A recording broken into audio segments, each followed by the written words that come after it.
آکایی شابوز کامیرا تا گریان بکن آکایی لخمون میکروفون تا بلند بکن میکروفون بلند کدی ریورش پس کن استاد بابا یک موسیقی تا جور بکن استاد بابا یک موسیقی تا جور بکن امروز میبینم جوانان شوگرده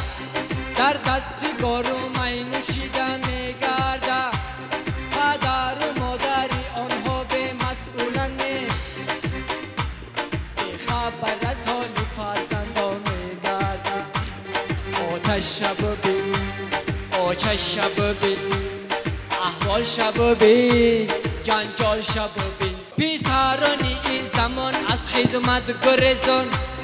از ترس خدمت در خانه ها شیدن بینهان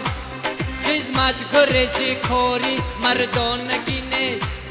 خدمت با وطن قرضه بحری جوان مردان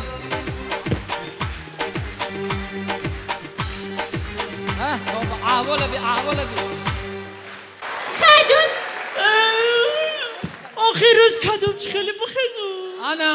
انا بابی فایز میگه هیچی خیلی بخیزه بچه همه نصیب کده باشه خدا تا دنبالا در چه سایدر گوره میبرم امروز میبینم کم بودی ای کلانه ویران شدنی اویله های جوانه ای خلقی عزیز شما بر من بگوید حالی این مشکلی را که میدانه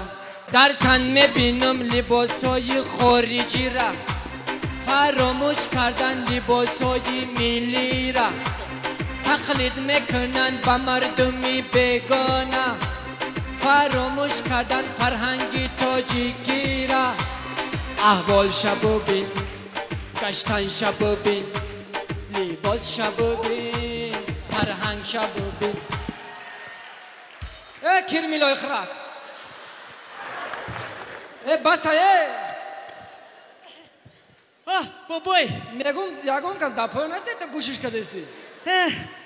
چی سلفی ای سرد مونه سلفی یه چی سری لباسن یا موتسن نه اکه بچه هم فهمه ایده تش موده های خدا چی؟ همه لباسمون موتسای ای سرکت مونه موده ده ما باید لباس خمان فرهنگ خمان صنعت مدنیت خمان معرفی کنیم نه که تقلید به مردمی بگونه روت دانشجویه؟ ما دانشجوی سوز گبزه دانشجوی آن نمیخوای سه نه که بچه هم که من همه نمیفورم خوش برو کرامت الله جو بچه هم بخواه میره کم کم یاردم که بابی تاوخه این الهی آمین یا دعای زورتون میتم دانشجوی ها دانشجو وعده بتین که ای پگل لباسی ملی در بر میکنین ما هر سمون وعده میتیم که